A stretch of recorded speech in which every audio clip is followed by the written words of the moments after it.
Good afternoon. तो आज हम लोग बात करने वाले हैं बहमनी साम्राज्य पर। आपको यहाँ पर ये ध्यान रखने की ज़रूरत है कि विजयनगर और बहमनी साम्राज्य दो पैरेलल साम्राज्य थे। विजयनगर साम्राज्य की हम बात करें तो हरिहर और बुक्का नाम के दो भाई जो थे, इन्होंने विजयनगर साम्राज्य की स्थापना की थी। और उस समय भी दिल्ली सल्तनत के जो शासक थे वो कौन थे? मोहम्मद बिन तुगलक थे। अगर हम बहमनी साम्राज्य की बात करते हैं तो इस समय भी कौन है? मोहम्मद बिन तुगलक ही भारत में शासन कर रहे हैं या दिल्ली सल्तनत में शासन कर रहे हैं।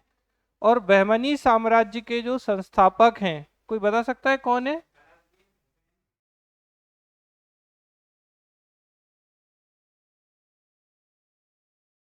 ठीक है, जफर खां।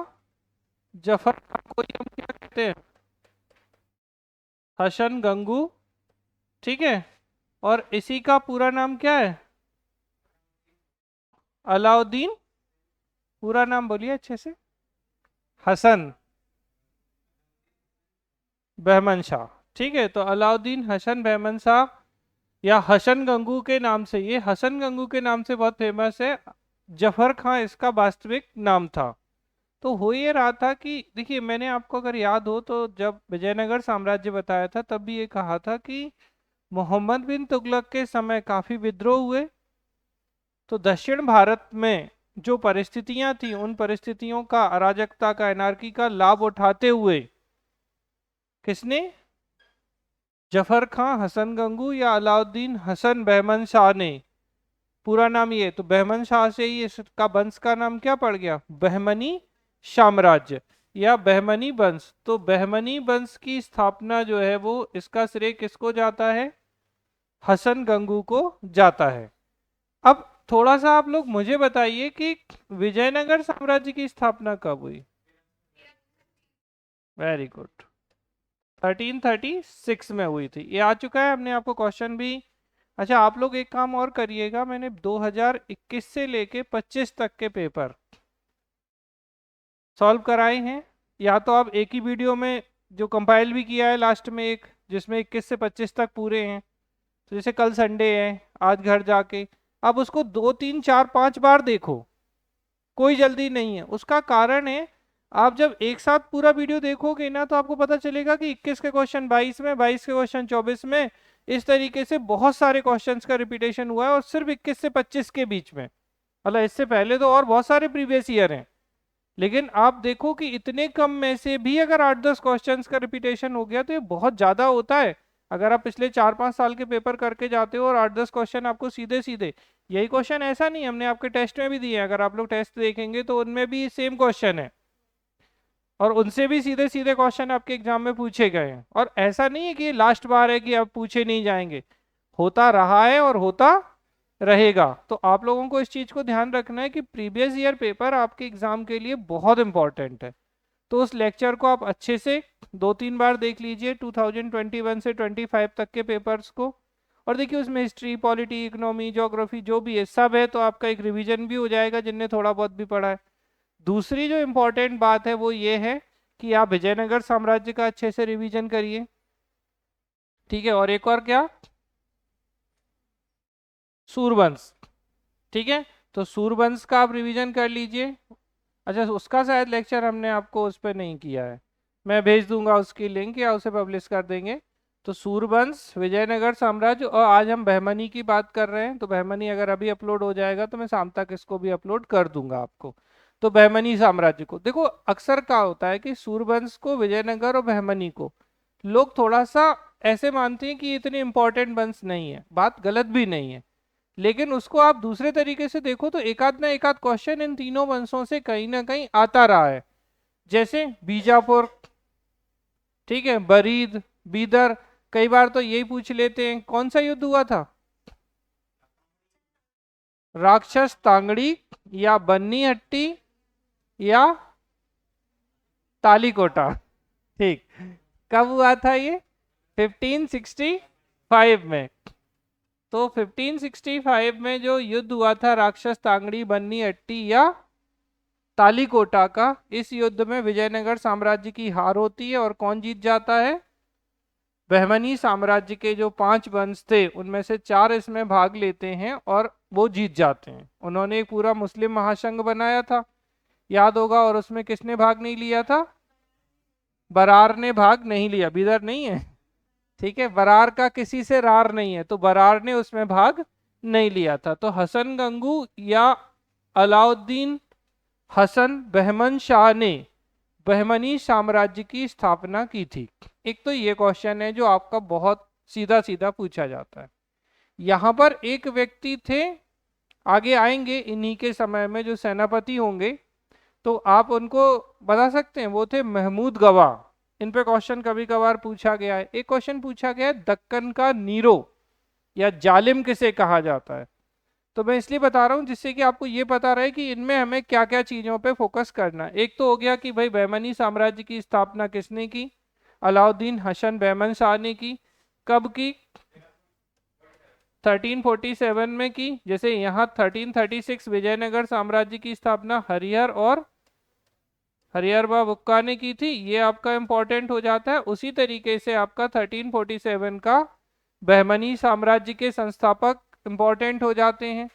फिर दोनों ही अगर हम देखें, विजयनगर और बहमनी दोनों के समय कौन थे? मोहम्मद बिन तुगलक जो हैं दिल्ली सल्तनत पर शासन कर रहे थे, और इन्हीं के समय विद्रोहों का लाभ उठाते हुए भी विजयनगर साम्राज्य की स्थापना की गई और उसी का लाभ उठाते हुए बहमनी साम्राज्य की स्थापना की गई थी। इस चीज को आप ध्यान रखिएगा बहुत अच्छे से, ठीक है? क्लियर है आपको ये चीज? अब आ जाते हैं हम थोड़ा, सबसे पहले हम आपको बताते हैं इसमें क्रोनोलॉजी। तो आपको देखिए, बहमनी साम्राज्य के जो शासक हैं वो बहुत ज्यादा इंपॉर्टेंट नहीं है, पहले ही मैं बोल दूं। तो ले पढ़ क्यों रहे हैं, ठीक है? लेकिन होता है ना कि 0.1% भी अगर पॉसिबिलिटी और एग्जाम में आ गया तो उस स्थिति में आप कुछ नहीं कर सकते। वो एक क्वेश्चन ही आपके बहुत सारे क्वेश्चन पे कई बार फिर भारी हो जाता है। लेकिन मैं आपको बता दूंगा कि हाँ, ज्यादातर टाइम में जो क्वेश्चंस आए हैं वो किन किन एरियाज से आए हैं, तो उनको एटलीस्ट हम अच्छे से याद रखें, और पूरा याद रहता है तो इससे अच्छी कोई बात ही नहीं है, ठीक है? तो स्टार्ट करते हैं हम लोग। तो सबसे पहले हम क्रम की बात करें तो पहला जो सुल्तान था वो था अलाउद्दीन हसन बहमन शाह, और यही क्या नाम था इसका? जफर खां या हसन गंगू। तो हसन गंगू या अलाउद्दीन हसन बहमन शाह, तो इस उपाधि के साथ ये शासक बनता है, ठीक है? इसका टेन्योर है 1347 से लेके 1358 तक। इसके बाद देखें तो मोहम्मद शाह प्रथम शासक बनता है 1358 से 1375 तक। दोनों को मिला दो, अलाउद्दीन और मोहम्मद को, तो नेक्स्ट शासक कौन आ जाएगा? तीसरा, अलाउद्दीन मोहम्मद 1375 से 78। अब होता ये है बेसिकली, ये जो मोहम्मद शाह प्रथम थे, इनके बाद में ये 5 शासक जो हैं बड़े कम समय के लिए रहे हैं। अलाउद्दीन, मोहम्मद, दाऊद केवल 1378 तक, मोहम्मद शाह द्वितीय, तो याद रखना मोहम्मद शाह फर्स्ट थे, ये मोहम्मद शाह द्वितीय हैं 1378 से 97 तक, और फिर ग्यासुद्दीन 1397, और उसके बाद शमसुद्दीन दाऊद 1397। तो इन लगभग 22 वर्षों में 5 शासक जो हैं वो यहाँ पर आ जाते हैं। ये इतिहास की दृष्टि से कोई महत्वपूर्ण शासक नहीं है, बस क्रम आप थोड़ा सा हमने इसको अरेंज किया है, तो इसको थोड़ा सा आप अगर याद रहता है कि हाँ भाई ये आए, तो पहला था अलाउद्दीन हसन बहमन शाह, अलाउद्दीन हसन बहमन शाह के बाद मोहम्मद शाह फर्स्ट, और मोहम्मद शाह फर्स्ट के बाद अलाउद्दीन मोहम्मद दाऊद, फिर इसके बाद मोहम्मद शाह सेकेंड, ग्यासुद्दीन, शमसुद्दीन दाऊद, ठीक है? तो ये 5 शासक थे। इसके बाद आ जाता है ताजुद्दीन फिरोज शाह, ये एक इंपॉर्टेंट शासक के रूप में जाना जाता है। 1397 से 1422 तक का जो टेन्योर है वो ताजुद्दीन फिरोज शाह का है। फिर इसके बाद शहाबुद्दीन अहमद आते हैं 1422 से 1436 तक का इनका टेन्योर है। फिर इसके बाद अलाउद्दीन अहमद द्वितीय, देखो अलाउद्दीन अहमद एक और हैं, कहाँ थे? आप अगर ऐसे देखोगे तो ये है अलाउद्दीन मोहम्मद, ठीक है? अलाउद्दीन हसन, तो अलाउद्दीन से थोड़ा कंफ्यूज मत होना, यहाँ क्या है? अलाउद्दीन अहमद सेकेंड, ठीक है, तो अलाउद्दीन अहमद सेकंड जो है 1436 से 58 तक आते हैं। इसके बाद हुमायूं शाह आते हैं 58 से 61 तक। इसके बाद निज़ामुद्दीन अहमद तृतीय आते हैं। और इसके बाद लास्ट में हम क्या देखते हैं कि शमसुद्दीन मोहम्मद तृतीय आ जाते हैं 1463 से 82 के बीच में। और इसी के बाद इस बहमनी साम्राज्य का विखंडन हो जाएगा और बहमनी साम्राज्य 5 भागों में विभाजित हो जाएगा। वो 5 भाग कौन कौन से हैं, आ जाइए, बोलते जाइए, हम सुन रहे हैं। बीजापुर, बढ़िया। अब देखिए यहां से आता है क्वेश्चन, इसीलिए हमने सीधा आपको, मतलब बाकी कहानी हम डिटेल में बाद में बात करेंगे, जो क्वेश्चन आते हैं पहले हम उस पर बात कर लेते हैं। तो 5 राज्यों में जो विभाजित हुआ था, बेसिकली क्या था कि महमूद गवाह जो थे, महमूद गवाह एक योग्य व्यक्ति था। जब तक इनके शासनकाल में महमूद गवाह की शासनकाल चल रहा था तो बहमनी साम्राज्य अपनी बहुत अच्छी स्थितियों में लाइज कर रहा था। लेकिन जब महमूद गवाह को मार दिया जाता है तो उसके बाद कुछ ही वर्षों में ये साम्राज्य जो है वो पूरे तरीके से विघटित हो जाता है। और इससे जो 5 अलग अलग वंशों में ये विभाजित होता है, उनमें एक है अहमदनगर, जगह समझ लीजिए पहले, एक है बीजापुर, एक है गोलकुंडा। छठवा नहीं, ध्यान रखना ये उनका नहीं है, छठवा अलग है, लेकिन पढ़ना इसको भी था थोड़ा सा तो इसलिए एक साथ डाल दिया। किन 5 में अगर आप देखेंगे तो ये 5 है आपके यहाँ तक के, ठीक है। तो एक है अहमदनगर, बीजापुर, गोलकुंडा, बीदर और बरार। अब देखिए आपको मैंने बता रखा है कि बरार जो है, इन्होंने तालीकोटा के युद्ध में 1565 में इन्होंने क्या नहीं किया, तो इस युद्ध में भाग नहीं लिया था। तो किसने भाग लिया था, इन्होंने भाग लिया था अहमदनगर, बीजापुर, गोलकुंडा और बीदर, इन 4 राज्यों ने भाग लिया था। 5वां जो बरार था इसने भाग नहीं लिया था। एक मैचिंग में क्वेश्चन आता है कि कौन सी जगह कौन सा था। जैसे अहमदनगर राज्य है तो कैसे याद रखोगे, अहमदनगर ना, तो नगर में क्या है, निजाम शाही है। तो वो याद रखने का ही खेल है बस इस पूरे कहानी में। पढ़ना तो बहुत आसान है लेकिन एक समय के बाद इसे याद रखना ही चैलेंज है। तो इसलिए बिल्कुल अच्छे से कनेक्ट करिएगा। और यहाँ से बहुत क्वेश्चन आए एग्जाम में, देखो गिने चुने क्वेश्चन आए। एक बहमनी साम्राज्य की स्थापना किसने की, हसन गंगू या अलाउद्दीन हसन बहमन शाह ने की। कब की, 1347 में की, ठीक है। फिर इसके बाद जो क्वेश्चन आया है वो क्या आता है, हसन गंगू कौन था, ठीक है, किसके समय की गई, तो उस समय कौन थे, मोहम्मद बिन तुगलक दिल्ली पर शासन करते थे, 1347 में की गई थी। तो ऐसे ही क्वेश्चन आपके पूछे गए हैं। और एक क्वेश्चन जो आपसे आता है कि इनके राजवंश और इनके राज्यों को मैच करिए, या फिर इनकी राजधानी, या फिर इनके संस्थापक। अच्छा, अच्छी बात यह है कि आपके मेंस में कुछ भी आ जाए, अगर आपको सिर्फ ये चार्ट अच्छे से आता होगा आप आराम से लिख ले जाएंगे। भाई जैसे मान लो शॉर्ट क्वेश्चन आया आपसे, निजाम शाही पूछ ली, तो निजाम शाही जो था इस किस राज्य में थी, अहमदनगर में थी। राजधानी क्या थी, जुन्नार या अहमदनगर थी। अच्छा, जुन्नार देव मत करना, नहीं छिंदवाड़ा पहुंच जाओगे इसलिए बता रहा हूँ कि लोग मन लगता है जो भी करने का, ठीक है। एक स्टूडेंट जो ऑलरेडी अब सेलेक्ट हो चुके हैं, उन्होंने जुन्नार को जुन्नार देव लिख दिया था ठीक है, एक्चुअली वो उसी एरिया के थे। तो होता है ना, आप लिख कुछ और रहे हो और लिख कुछ और जाते हो, वो छिंदवाड़ा से ही थे। तो जुन्नार लिखना था, जुन्नार की जगह जुन्नार देव। हमने कहा हाँ, मातृभूमि याद आ रही है। तो याद रखिएगा, जुन्नार या अहमदनगर राजधानी है और इसके संस्थापक है मलिक अहमद। कौन है, मलिक अहमद ने 1490 में, ठीक है, निजाम शाही वंश की स्थापना की थी। और इसका पतन किसके समय हुआ 1632 में, शाहजहां के समय अहमदनगर पर मुगलों का कब्जा हो गया, तो पतन हो गया इन लोगों का, ठीक है।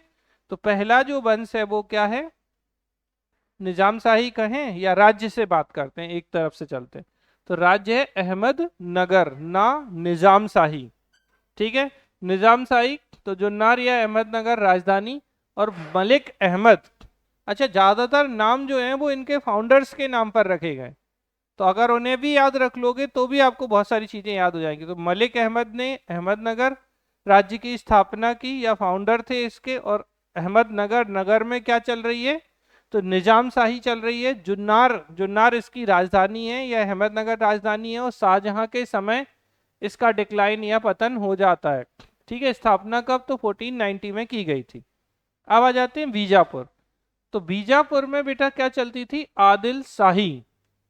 क्या? बीजापुर में आदिल शाही। यहां से आओ तो थोड़ा ज्यादा आसान होगा। बीजापुर राज्य की स्थापना की थी यूसुफ आदिल शाह ने। यूसुफ आदिल शाह, आदिल शाह के कारण आदिल शाही।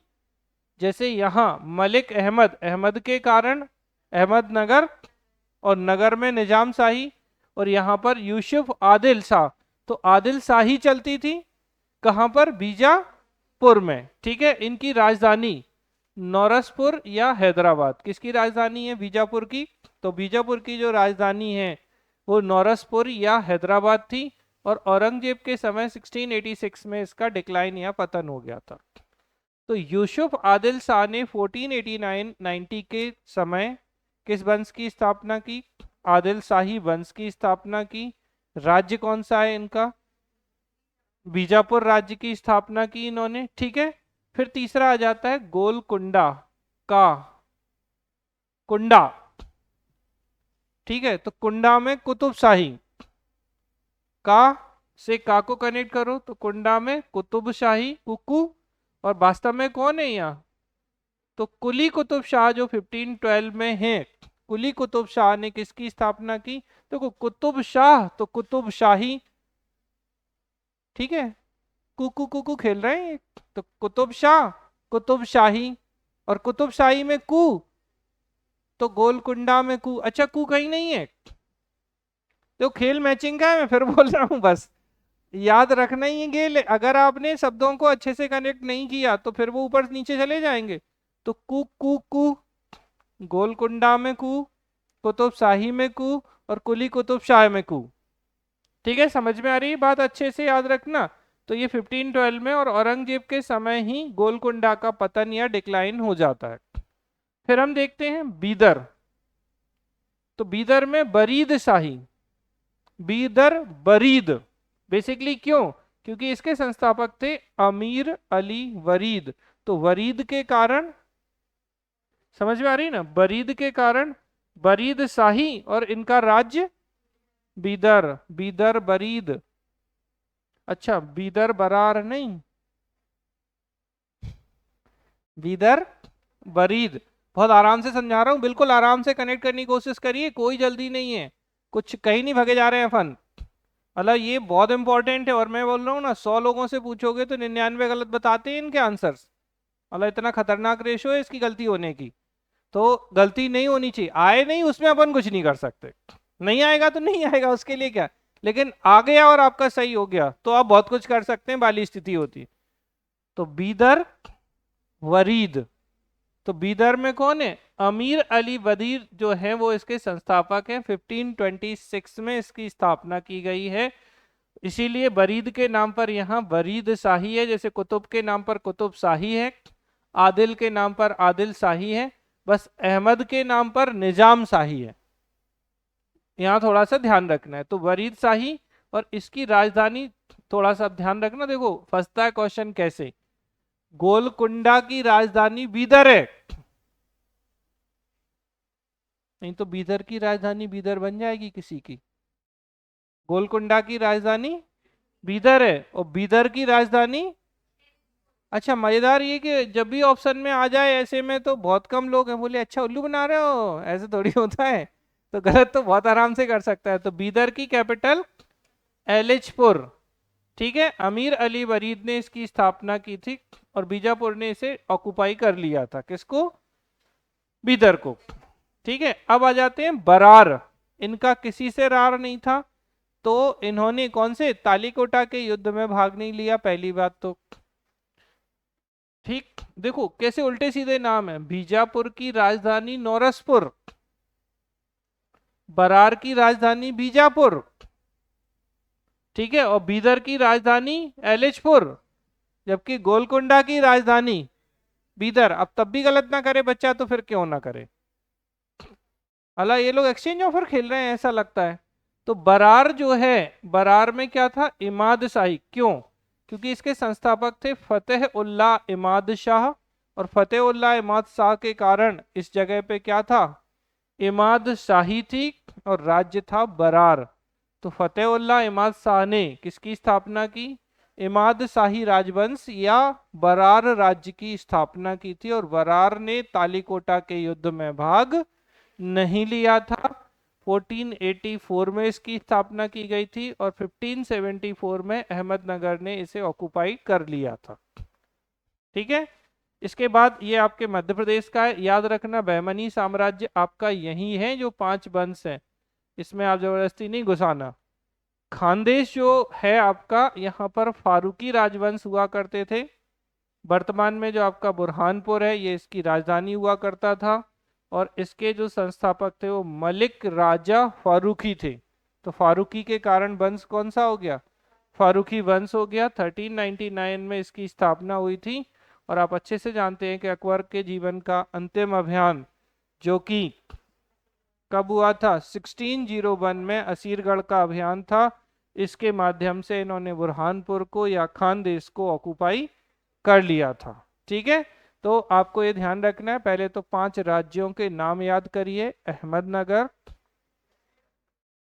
बीजापुर, गोलकुंडा, बीदर और बरार। ये तो हैं 5 राज्य। कौन कौन से, अहमदनगर, बीजापुर, गोलकुंडा, बीदर और बरार, ये 5 राज्य। इनमें से बरार जो है वो किस में भाग नहीं लेगा, तालीकोटा में। ठीक है, अब एक एक करके आते। अहमदनगर, नगर में निजाम शाही, और निजाम शाही क्यों, यहाँ पे संस्थापक कौन है, मलिक अहमद, और राजधानी क्या थी, जुन्नार अहमदनगर। अच्छा, अहमदनगर की अहमदनगर है, ये अच्छी बात है, लेकिन अहमदनगर नहीं देंगे ऑप्शन में, जुन्नार देंगे। ठीक है, तो अहमदनगर की जुन्नार। ठीक है, और मलिक अहमद जो थे इसके संस्थापक थे, और शाहजहां के समय इसे ऑक्युपाइड कर लिया गया। फिर बीजापुर। अब देखो याद रखना, बीजापुर राजधानी है बरार की, और बीजापुर जब राज्य की बात करेंगे तो इसकी राजधानी है नौरसपुर या हैदराबाद। ठीक है, बीजापुर में कौन, तो यूसुफ आदिल शाह ने या आदिल खान ने इसकी स्थापना की, तो आदिल शाह के कारण आदिल शाही। ठीक है, तो आदिल शाही वंश 1489-90 में। फिर है गोलकुंडा, कुछ नहीं है इसमें, कुंडा में कु, कुतुब शाह में कु, कुतुब शाही में कु, कु कु कु कु खेल रहे हैं ये, तो गोलकुंडा ध्यान रखना है। तो गोलकुंडा में क्या, कुतुब शाही, राजधानी बीदर, लेकिन यही है कंफ्यूजन पॉइंट, तो राजधानी इसकी बीदर, और कुली कुतुब शाह ने 1512 में इसकी स्थापना की थी। इसके बाद बीदर, तो बीदर में है आपकी बीदर वरीद, क्योंकि अमीर अली वरीद हैं, तो बीदर में वरीद शाही, और राजधानी है एलिचपुर। बीदर की राजधानी क्या है, एलिचपुर है। 1526 में इसकी स्थापना की गई थी। इसके बाद बरार, तो बरार में क्या है, तो बरार में है फतेह उल्लाह इमाद शाह, इनकी राजधानी बीजापुर है, और इमाद शाह है इसीलिए यह है इमाद शाही। अगर आपसे पूछा जाए कि बहमनी साम्राज्य के वंशों का क्रोनोलॉजिकल ऑर्डर में अरेंज करिए, तो क्या होगा पहला से आखिरी की तरफ। अब सबसे पहले कौन, 1484 में वरार, फिर बीजापुर, फिर अहमदनगर, फिर गोलकुंडा, और फिर बीदर। अच्छा, बहुत खतरनाक क्वेश्चन नहीं अगर ऐसा आता है कि भाई हसन गंगू की मृत्यु के बाद बहमनी साम्राज्य के जो 5 भाग हुए थे या 5 वंश जिनका उद्भव हुआ था, उनको कालानुक्रम में या क्रोनोलॉजिकली अरेंज करो। अच्छा, यूपीएससी के मेंस में पूछते हैं ऑप्शनल सब्जेक्ट में ऐसे ही, अब करो बेटा अरेंज। मतलब आपको एक एक चीज एकदम स्पेसिफाई याद होनी चाहिए, और उनको भी पता है कैसे कर देते हैं, मैप दे देंगे उसमें लोकेशन ABCD डाल देंगे, अब बताओ कि कौन सा कहाँ है। पेपर बहुत सरल है हर चीज का, एक्चुअल में मुद्दा है आपकी एनालिसिस और पढ़ने का तरीका। अगर आप अच्छा पढ़ ले जाते हो तो दुनिया का कोई एग्जाम कठिन नहीं है, और आप बहुत बुरा पढ़ते हो तो दुनिया का हर एग्जाम आपके लिए कठिन है। सच्चाई तो सिर्फ यही है, बाकी तो फिर मोह माया है। ठीक है, तो 5 वंश कौन कौन का है, जल्दी जल्दी। अहमदनगर, गोलकुंडा, बीजापुर, बीदर, बरार। राजधानी बताओ सबकी, अहमदनगर की जुन्नर, हाँ बीजापुर की नौरसपुर या हैदराबाद, हाँ फिर गोलकुंडा की बीदर, बरीद की एलिशपुर और बरार की बीजापुर। बहुत उल्टे सीधे हैं, सीधा सीधा रख देते, बीजापुर के बीजापुर कर देते तो क्या दिक्कत था। परेशान करते हैं बच्चों को ये लोग। ठीक है, तो ये ध्यान रखना। अब जैसे इनसे क्वेश्चन कैसे पूछे गए, कभी कभी ऐसे क्वेश्चन पूछ लिए जाते हैं, बस सीधा ऑप्शन दे दिया आपको, जैसे निजाम शाही पूछी गई है प्रीवियस ईयर में, तो अब निजाम शाही में आप क्या लिखोगे? निजाम शाही फाउंडर मलिक अहमद, कब? 1490 में स्थापित की गई थी। राज्य अहमदनगर था, राजधानी जुन्नर या अहमदनगर थी। और इसे किसने पतन किया? तो शाहजहां के समय में 1632 में। इसका ये ईयर नहीं भी याद होगी तो चलेगा। ठीक है, इसकी ईयर कभी नहीं पूछी गई कि कब इसका पतन हुआ है, बस किसके समय हुआ? तो शाहजहां के समय। किसका? अहमदनगर को शाहजहां ने अपने मुगल साम्राज्य में मिला लिया था। तो इतना आपको लिखना है। अब आदिल शाही आ जाए तो सेम चीज, या फिर जो भी शाही आए, ऐसे आए तो ऐसे, जैसे खानदेश पूछा गया, खानदेश को कैसे लिखोगे? तो खानदेश जो है संस्थापक, या फिर सीधा बोलो वर्तमान स्थिति, तो बुरहानपुर, राजधानी यही है। संस्थापक कौन थे? मलिक रजा फारूकी, 1399 में की गई। देखो आप गौर करो ना, तो अब उसी समय हो रहा है, उसी के आसपास आसपास आसपास, जब बहुत सारी चीजें हो रही हैं। और फिर यहाँ पर कौन सा राजवंश है? तो फारूकी राजवंश है, राजधानी बुरहानपुर है। और इसका किसने पतन किया या किसने ऑक्युपाइड कर लिया? तो अकबर ने असीरगढ़ अभियान के दौरान 1601 में इसे मुगल साम्राज्य में मिला लिया था। ठीक है, असीरगढ़ वही है जो अभी मूवी आई है, छावा। ठीक है, बुरहानपुर में खुश हो रहा था ना औरंगजेब की अब कुछ नहीं है, तब तक छावा आ जाते हैं। देखी किसी ने? कितने लोगों ने देखी मूवी? अच्छा देखी, बढ़िया, अच्छी मूवी है ना। ठीक है क्वेश्चन याद रखना। तो बुरहानपुर जो है, बुरहानपुर में आपको ध्यान रखना है कि एक है खूनी भंडारा, जो आपके प्रीवियस ईयर का क्वेश्चन है। क्या है? खूनी भंडारा, बुरहानपुर, हाँ ठीक है। नहीं, खूनी भंडारा क्या है? वाटर मैनेजमेंट सिस्टम, जल प्रबंधन प्रणाली है ये खूनी भंडारा। और इसका निर्माण अब्दुल रहीम खाने खाना के द्वारा किया गया था। किसके द्वारा? अब्दुल रहीम खाने खाना। अब्दुल रहीम खाने खाना अकबर के 9 ज्वेल्स या नवरत्नों में से थे। इन्होंने इसका निर्माण कराया था खूनी भंडारे का। खूनी भंडारा कहाँ पर स्थित है? बुरहानपुर में स्थित है। ठीक है, और ये जल प्रबंधन प्रणाली है, तो अंडरग्राउंड जो वाटर मैनेजमेंट सिस्टम है, ये खूनी भंडारा है जो कि आपके बुरहानपुर में स्थित है। यही बुरहानपुर है बेटा जहां पर किसकी कब्र थी? है नहीं, मुमताज की इनिशियल डेथ जब हुई थी तो इन्हें बुरहानपुर में ही दफनाया गया था। फिर इनके लिए इनके पति ने, शाहजहां ने, ताजमहल बनवा दिया था। अच्छा, शाहजहां की भी मकबरा कहाँ है? ताजमहल ही है। ठीक है, इसको आप ध्यान रखिएगा अच्छे से, मतलब कोई गड़बड़ नहीं होनी चाहिए। और बुरहानपुर या असीरगढ़ को हम कहते हैं दक्षिण का प्रवेश द्वार, तो गेटवे ऑफ साउथ के रूप में भी ये जाना जाता है। क्योंकि अगर दक्षिण भारत को कंट्रोल करना है रणनीतिक रूप से, तो बुरहानपुर या असीरगढ़ के किले को जीतना बहुत इंपॉर्टेंट है। अकबर के समय में तो ये तक कहा जाता था कि अकबर को असीरगढ़ इतना प्रिय था कि अकबर, ऐसा कहा जाता है, इतिहासकारों ने इस तरीके से लिखा है कि अकबर ने असीरगढ़ के किले के दरवाजे को सोने की चाबी से खोला था। ठीक है, तो बहुत इंपॉर्टेंट है, आपको ध्यान रखना है अच्छे से। अच्छा, असीरगढ़ से और कोई भी संबंधित रहा है? चलो मैं देता हूं आपको होमवर्क। बाजीराव फर्स्ट का जन्म कहाँ हुआ था? बताइएगा। बाजीराव फर्स्ट समझ रहे हैं ना, बाजीराव मस्तानी वाले? हाँ तो बताइएगा। ठीक है, यहाँ तक क्लियर हो गया ये आपको? तो क्या बताया हमने आपको? बहमनी साम्राज्य के संस्थापक अलाउद्दीन हसन बहमन शाह, जिन्हें हम हसन गंगू या जफर खां के नाम से जानते हैं, अच्छे से ध्यान रखिएगा। और 1347 में मोहम्मद बिन तुगलक के शासनकाल में इसकी स्थापना की गई थी। दिल्ली सल्तनत का उस समय शासनकाल किसका था? तुगलक वंश का। चलो अब हम डिटेल में एक एक करके देख ले।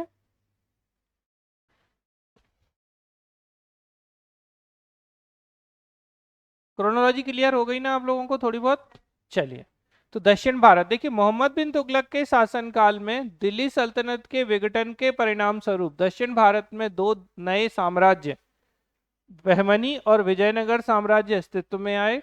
बहमनी साम्राज्य की स्थापना मोहम्मद बिन तुगलक के काल में निरंतर विद्रोह और अशांति का परिणाम थी। कंसिस्टेंटली रिवॉल्ट चल रहे थे, ठीक है, इंसर्जेंट था यहाँ पे। तो तुगलक सम्राट द्वारा दक्षिण में नियुक्त अमीर ए सादा, अब इन्होंने किसको? एक अमीर ए सादा को यहाँ पे नियुक्त किया था। उसने यहाँ की अराजकता की स्थिति का आकलन किया, लाभ उठाया और बोला ठीक है हम ही बन जाते हैं शासक।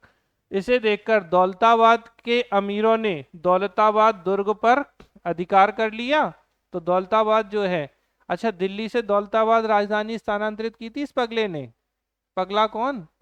मोहम्मद बिन तुगलक। अपनी प्रजा को सताने के लिए इसने कहाँ दिल्ली कहाँ दौलताबाद, ये ले गया पैदल पैदल, और दिल्ली से दौलताबाद जिसे देवगिरी भी कहा जाता है वहां पहुंचता है, कुछ दिन रुकता है और बोलता है चलो वापस चलते हैं। कई लोग तो रास्ते में मर गए थे पैदल चलते चलते। और ये क्या बाद में कहता है कि इन लोग ये हमारी बात नहीं मानते थे, इन्हें सताने के लिए हमने ऐसा किया था। ठीक है, तो इतिहासकार बोलते हैं कि इसमें कुछ पागलपन का पुट भी था। अच्छा, दिल्ली सल्तनत का सबसे पढ़ा लिखा सुल्तान था मोहम्मद बिन तुगलक। और ठीक है, तो इसके समय में की गई थी, अमीरों ने दौलताबाद दुर्ग पर अधिकार कर लिया कर अफगान एक इस्माइल मख थे। कौन थे? इस्माइल मख को नासिरुद्दीन शाह की उपाधि से अपना शासक घोषित किया। तो दौलताबाद में किसको? इस्माइल मख को नासिरुद्दीन शाह की उपाधि देकर इसे शासक बना दिया। अब होता ये कि बुजुर्ग व्यक्ति थे, बेचारा सीधा साधा था। तो इस्माइल मख एक बूढ़ा व्यक्ति था, सरल स्वभाव का था, इसलिए अपनी इच्छा से इसने अलाउद्दीन के पक्ष में अपना पद त्याग दिया। ठीक है, तो सरदारों और अमीरों ने 1347 में जफर खां, इसी का नाम हसन गंगू, को अलाउद्दीन हसन बहमन शाह की उपाधि देकर अपना शासक घोषित किया था। अब पूछ लें आपसे, समझना थोड़ा सा कि प्रारंभिक रूप से दौलताबाद का शासक कौन बना था? तो नासिरुद्दीन शाह बना था, जो कि इस्माइल मख था। लेकिन वास्तविक शासक के रूप में कौन आया? क्योंकि इन्होंने तो अपना पद त्याग दिया। तो अलाउद्दीन हसन बहमन शाह की उपाधि लेकर हसन गंगू या जफर खान ने 1347 में किसकी स्थापना की? बहमनी साम्राज्य की स्थापना की थी। क्लियर है?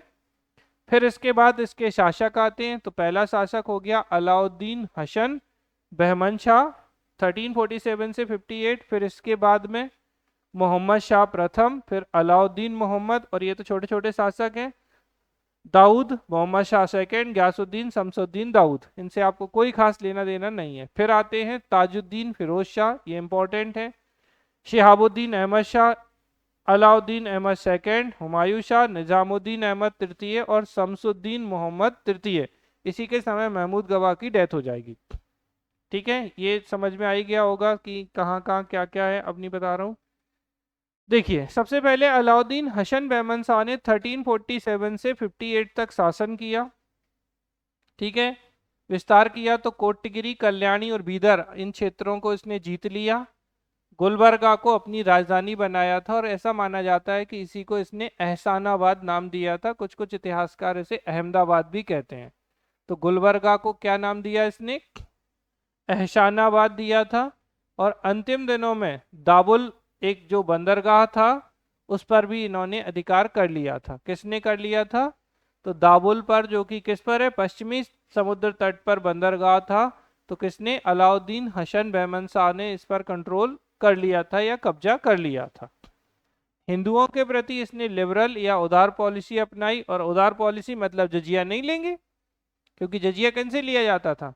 गैर मुस्लिमों से लिया जाने वाला कर था, तो नॉन मुस्लिम से लिया जाता था, तो इसलिए इन्होंने जजिया इनसे नहीं लिया। 1358 में इसकी मृत्यु हो गई और बड़ा साम्राज्य इसने छोड़ा था। बड़ा साम्राज्य जैसे उत्तर में वैनगंगा नदी, दक्षिण में कृष्णा नदी तक, पश्चिम में दौलताबाद तक और पूर्व में भोंगरी तक इसकी सीमाएं जो हैं वो फैली हुई थी। इसके बाद इसका बेटा जो है वो मोहम्मद शाह फर्स्ट के नाम से शासक बनता है। यानी 1358 से 75 तक कौन रहेगा? मोहम्मद शाह किसका? अलाउद्दीन हसन बहमन शाह का बेटा शासक बना। सारा जीवन विजयनगर और वारंगल से युद्ध और विजय से संबंधित रहा। सबसे बड़ा योगदान प्रशासनिक व्यवस्था को व्यवस्थित करने और उसके आधार पर सार्वजनिक मद्यगृह मतलब दारू की दुकानें, ठीक है, लिकर शॉप इसने बंद करा दी थी और कठोर प्रबंधन से अनुशासनहीनता को समाप्त कर दिया था। ठीक है। राज्य के एडमिनिस्ट्रेशन या मैनेजमेंट या प्रबंधन के लिए इसने अपने राज्य को 4 तरफों में विभाजित किया था। तरफ मतलब प्रांत। ठीक है।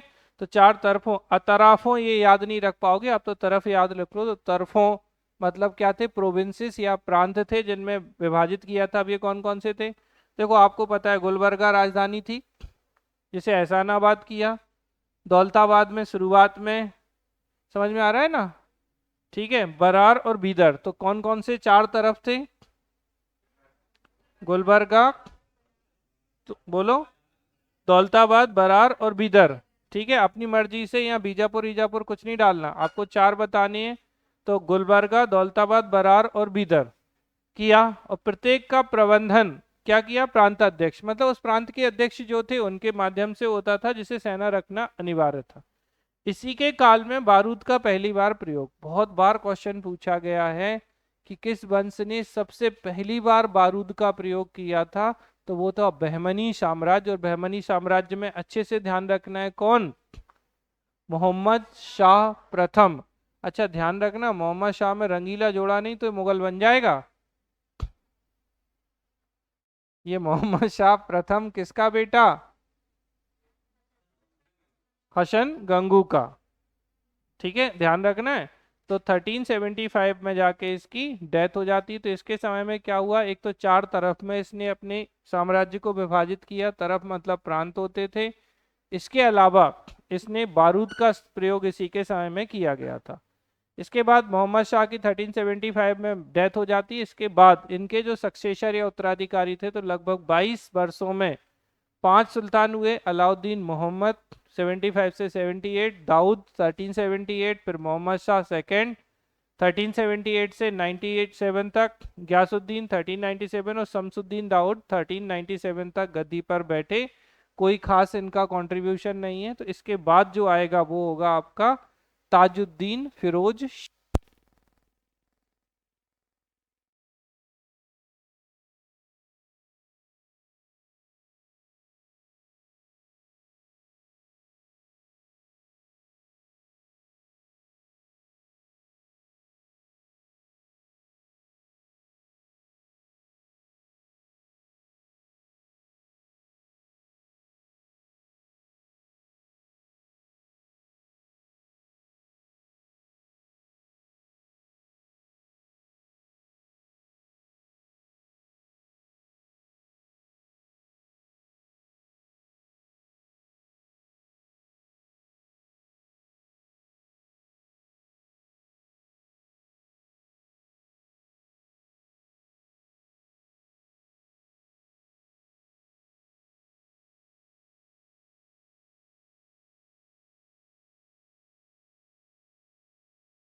तो हम देखिए बात कर रहे हैं, सबसे पहले तो आपको ये ध्यान रखना है कि महमूद गवाह जो है राज्य की सेवा में किसके समय आया?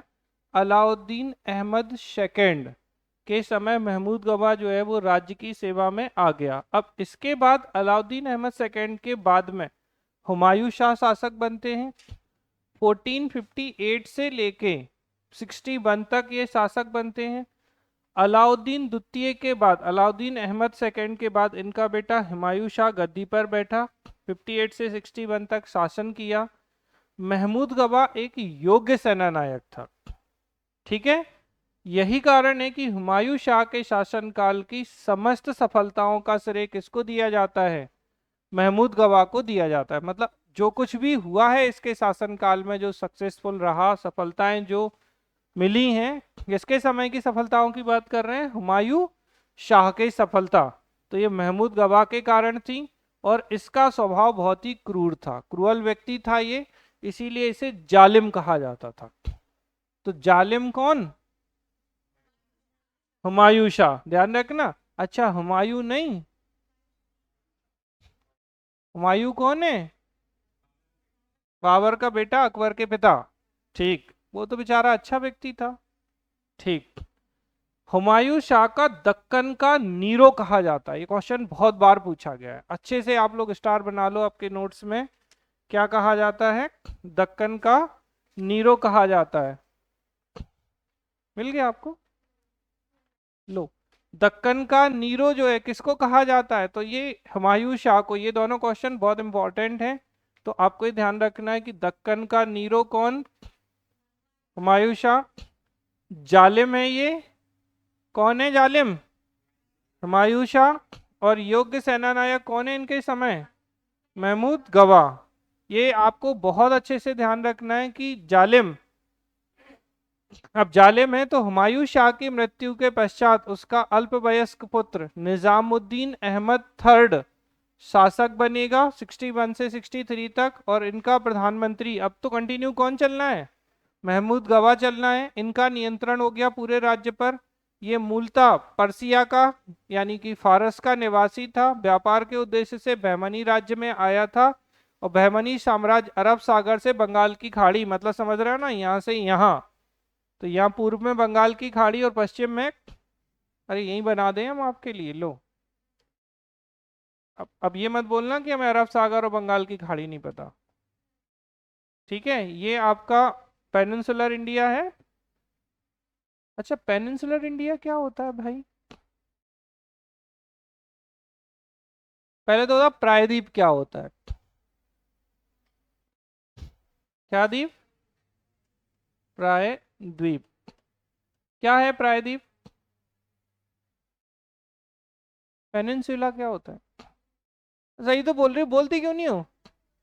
तो बोलो एक बार और। बोला तो मैं, ठीक है। भूमि का ऐसा भाग या लैंड का ऐसा पार्ट जो तीन तरफ से, किससे? वाटर से घिरा हो। अब देखो, यहाँ भी पानी, यहाँ भी पानी, यहाँ भी पानी। हम इंडिया के रिस्पेक्ट में बात कर रहे हैं। यहाँ कौन सा सी है? अरे, अरेबियन सी है, अरब सागर है कि नहीं है? यहाँ क्या है? बे ऑफ बंगाल, बंगाल की खाड़ी। और यहाँ क्या है? इंडियन ओशियन, हिंद महासागर है। हाँ ना, देख लो। ठीक है। तो ये तीन तरफ से किससे घिरा है? वाटर से, इसीलिए ये कैसा भाग है? इसी को प्रायद्वीपीय, ठीक है। तो पेनिनसुलर इंडिया ये प्रायद्वीपीय भारत है। अच्छा, यही प्रायद्वीपीय भारत के मैक्सिमम, जैसे महाराष्ट्र, कर्नाटका, तेलंगाना, आंध्र प्रदेश, तमिलनाडु और केरला का जो क्षेत्र है, जैसे हम बार बार बोलेंगे क्या, अभी हमने क्या बात की, अच्छे से ध्यान रखना है। तो ये जो क्षेत्र है इसको क्या कहा जाता है? इस पूरे क्षेत्र को दक्कन समझते हो? समझते हो तो बताओ जरा, दक्कन में क्या क्या आता है? खोलो दिमाग का ढक्कन, तब पता चले दक्कन के बारे में। दक्कन ही है जो औरंगजेब की कब्र साबित हुआ था, पूरे टाइम वो दक्कन में ही लगा रहा। तो इंग्लिश में दक्कन, हिंदी में दक्कन जो है, तो दक्कन का पठार या दक्कन क्षेत्र कौन कौन सा होता है? अभी जो हमने बोला ना इससे पहले, ये सब दक्कन के ही बारे में बोला। बता दो क्या क्या बोला, जल्दी जल्दी। महाराष्ट्र, कर्नाटका, तेलंगाना, आंध्र प्रदेश, ठीक है, नीचे तमिलनाडु, केरला, इनका जो क्षेत्र है, या फिर आप कुछ नहीं तो प्रायद्वीपीय भारत, पेनिनसुलर इंडिया वाला जो क्षेत्र है, ये क्षेत्र आपका क्या कहलाता था, दक्कन या डेक्कन रीजन कहलाता था। और पूरे समय अगर आप देखोगे, औरंगजेब जब शासक नहीं था तब भी ये डेक्कन में था, और जब ये शासक बन गया तब भी ये दक्कन में था। और यहाँ महाराष्ट्र में मराठे थे तो जो इसकी नाक में दम किए रहते थे, और महाराष्ट्र दक्कन का क्षेत्र था, तो पूरे तरीके से वो यहीं लड़ता रहा और मर गया। मुगलों की समाधि बनने में दक्कन का ही योगदान है। जैसे पूछते हैं डिक्लाइन ऑफ मुगल्स, मुगलों के पतन का कारण, तो औरंगजेब की दक्कन की नीति, डेक्कन पॉलिसी ऑफ औरंगजेब। तो औरंगजेब की जो एक असहिष्णुता, इंटॉलरेंस पॉलिसी, एक, ठीक है ना, क्या बनाना चाहते थे, दारुल हर्ब को दारुल इस्लाम बनाना चाहते थे, और शिवाजी स्वराज चाहते थे। तो इनकी जो पॉलिसी थी, इसी के चलते कौन सा नष्ट हो गया, पूरा मुगल डिस्ट्रॉय हो गया था। चलो वापस आ जाए। तो क्या हो रहा है बेटा, महमूद गवा के समय जो बहमनी साम्राज्य है, वो अरब सागर से, मतलब यहाँ से लेके यहाँ बंगाल की खाड़ी यहाँ है तक विस्तृत हो गया था। आंतरिक प्रबंधन के लिए महमूद गवा ने राज्य को 8 तरफों में विभक्त कर दिया। देखो पहले क्या हो रहा था, इन्होंने 4 तरफ, तरफ मतलब प्रांत, प्रोविंसेस थे।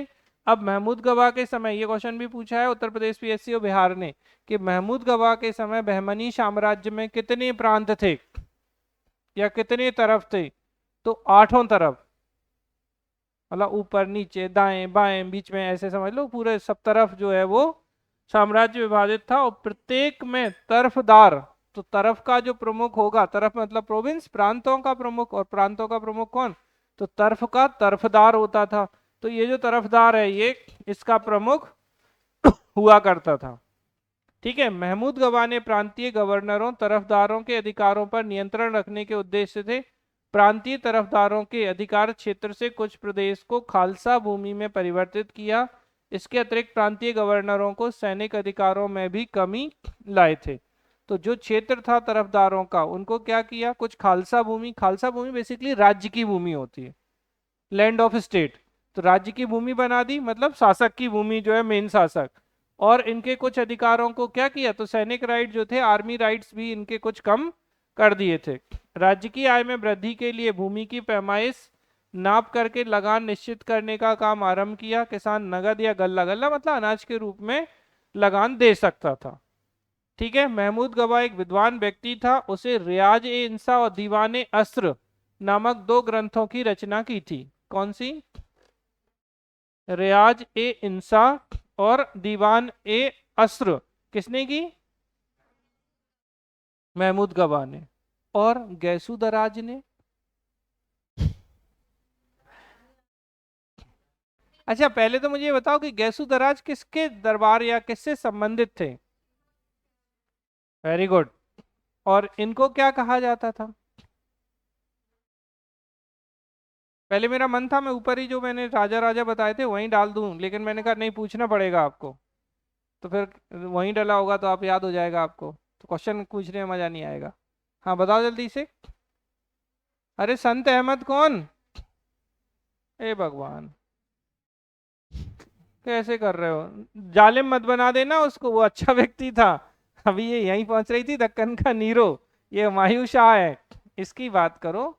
शहाबुद्दीन अहमद शाह जो थे, अहमद शाह बली या संत अहमद थे, इन्हीं के समय गैसू दराज थे।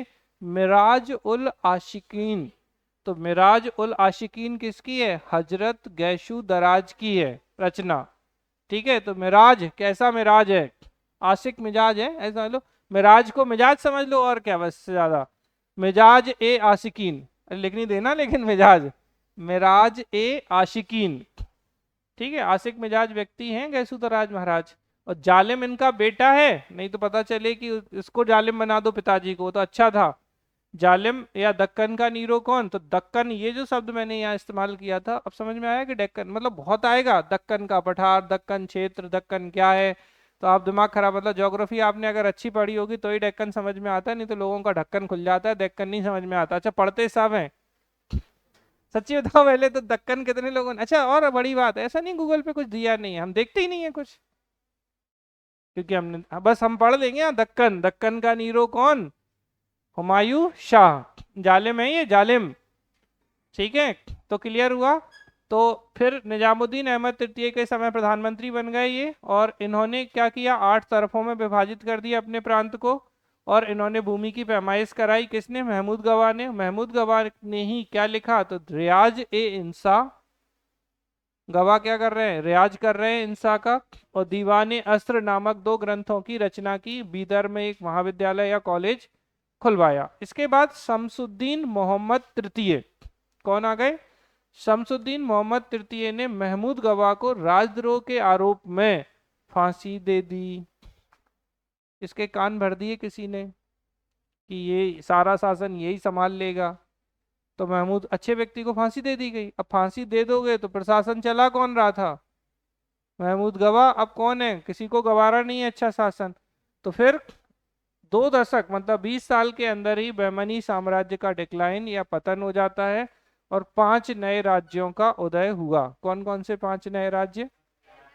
अहमदनगर, बीजापुर, गोलकुंडा, बीदर और बरार। वाह, बहुत बढ़िया। तो देख लो भैया, बीजापुर में आदिल शाही, यूसुफ आदिल शाह। अहमदनगर में निजाम शाही, मलिक अहमद। बरार में इमाद शाही, कौन थे? फतेह उल्लाह इमाद। ठीक है, 1484 में इन्होंने स्वतंत्रता की घोषणा की, और 1490 में जाके ये स्वतंत्र हुए थे, मतलब घोषणा कर दी हम स्वतंत्र हो गए, लेकिन हो कब पाए? 90 में जाके बरार वाले स्वतंत्र हो पाए थे। ठीक है, गोलकुंडा यानी कुतुब, कुतुब शाही, कुली कुतुब शाह, और बीदर में अमीर अली बरीद से, तो बरीद शाही। ठीक है, याद है? ये हो जाते हैं आपके 5 राज्य, ये सब मैंने आपको बता दिया है। अब डिक्लाइन कराओ, इनका किस्सा खत्म करो, बहुत हो गया। तो बहमनी साम्राज्य के पतन का कारण, प्रमुख कारण जो है ना बेटा, यहाँ के शासक स्वेच्छाचारी थे। ठीक है, मतलब स्वेच्छा से काम करने वाले, निरंकुश थे, इन पर किसी का अंकुश नहीं था, उनके अधिकारों पर कोई अंकुश नहीं था, धर्मांध थे, भोग विलासी थे, अत्याचारी। अब दक्कन का नीरो जालिम। ठीक है, बहमनी सुल्तानों ने अपनी प्रजा की भौतिक उन्नति के लिए कोई ठोस नीति नहीं बनाई। फाइनली बहमनी सुल्तानों की असहिष्णु धार्मिक नीति के कारण हिंदुओं में असंतोष हो गया। अपनी स्थापना से लगभग 175 वर्ष पूरे अस्तित्व काल में बहमनी सुल्तानों को आंतरिक कलह और बाहरी शत्रुओं से निरंतर सामना करना पड़ा। अब देखो, याद करो, आंतरिक कलह कौन डालता था? विजयनगर में कौन था जो इनमें फूट डालता था? याद करो, अब बताओ जल्दी। अच्छा, तालीकोटा का युद्ध किन के बीच हुआ? उस समय शासक कौन था विजयनगर का?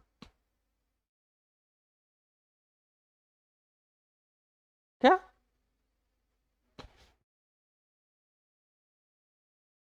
कोई था या नहीं? कृष्णदेव राय के समय होता युद्ध तो ये सबको मार डालता कृष्णदेव राय, और विद्वान व्यक्ति था। और कृष्णदेव राय कब से कब तक था, चलो अब ये बता दो तो फिर। 1509 से 29, और युद्ध हुआ है 1565 में। हाँ, उसकी आत्मा आई थी, बोले मेरे राज्य पे हमला, अब नहीं छोड़ूंगा, ऐसे ही हुआ होगा ना। अच्छा, आंसर आपको खुद ही पता होता है। 1509 से 1529 तक विजयनगर साम्राज्य में कृष्णदेव राय जी का शासन था, और युद्ध होता है तालीकोटा बन्नी अट्टी राक्षस तांगड़ी का 1565 में। अब फिर पैदा करो इन्हें, पैदा होंगे फिर 35 साल और लगाएंगे, फिर जाके युद्ध करेंगे, तभी हो पाएगा युद्ध तो। हाँ जी,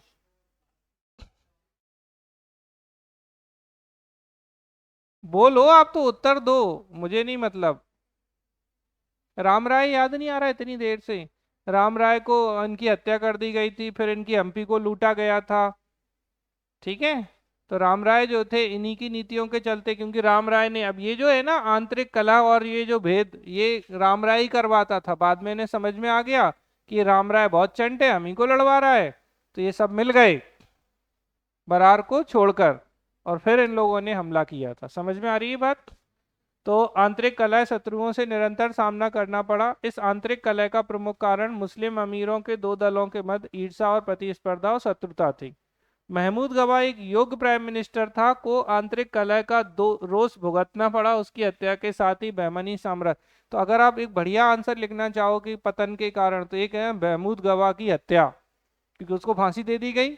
एक बहुत बड़ा कारण था, क्योंकि योग्य प्रधानमंत्री था वो, योग्य सेना नायक था। तो आंतरिक कलह यहाँ पर थी। राजा भोग विलासी थे, इनकी धार्मिक नीतियां अच्छी नहीं थी, इनमें आंतरिक कलह थी, इंटरनल डिस्टरबेंस इनके साथ में था। ठीक है, अच्छे से ये ध्यान रखना है। और आपको ध्यान रखना है कि स्वेच्छाचारी और निरंकुश शासक थे, और जनता के लिए कोई सॉलिड पॉलिसी या कहें कि सॉलिड फिजिकल पॉलिसी इनके पास नहीं थी। कोई ठोस भौतिक नीति इन्होंने नहीं बनाई थी। किसने? बहमनी साम्राज्य के शासकों ने।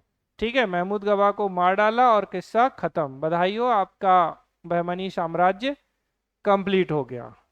ठीक है, गैसू दराज। अब बताओ। मिराज ए आशिकान, आशिक मिजाज की आशिकान, आशिकी। तो ठीक है, तो मिराज ए आशिकी, आशिक मिजाज साहब लोग हैं। कौन है? गैसू दराज। किसके दरबार में थे ये? शहाबुद्दीन अहमद सेकंड। तो शहाबुद्दीन जो था, तो शहाबुद्दीन अहमद को क्या कहा गया? और संत अहमद, और एक और नाम था, उल्लू नहीं बनाओ, जल्दी बताओ। कितनी देर में कितनी बार भूलोगे आप? ये और बता दो तो हम काउंटिंग करना शुरू कर दें।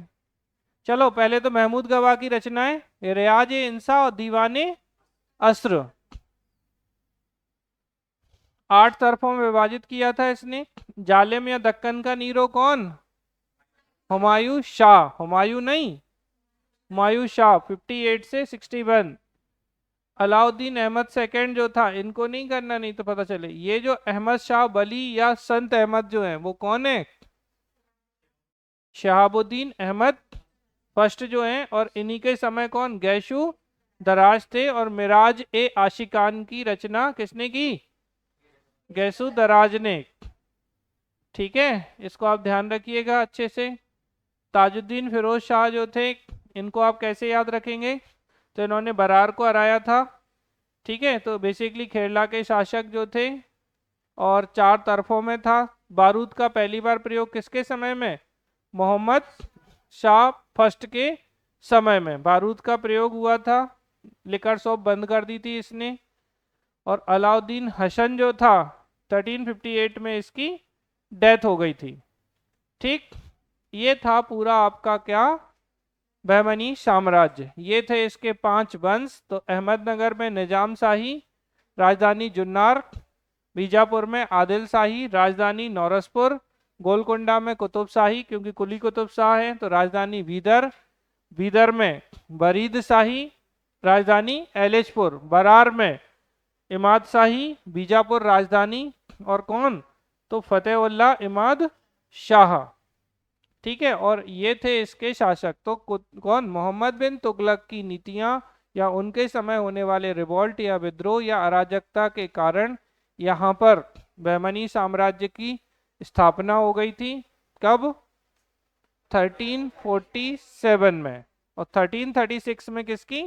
विजयनगर साम्राज्य की स्थापना हो गई थी। इसको आपको ध्यान रखना है।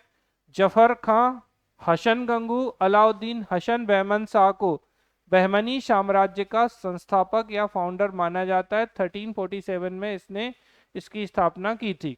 जबकि प्रारंभिक रूप से आपसे पूछा जाए तो इस्माइल मख जो एक बूढ़े व्यक्ति थे, इन्होंने अपने इनके पक्ष में शासन छोड़ दिया था।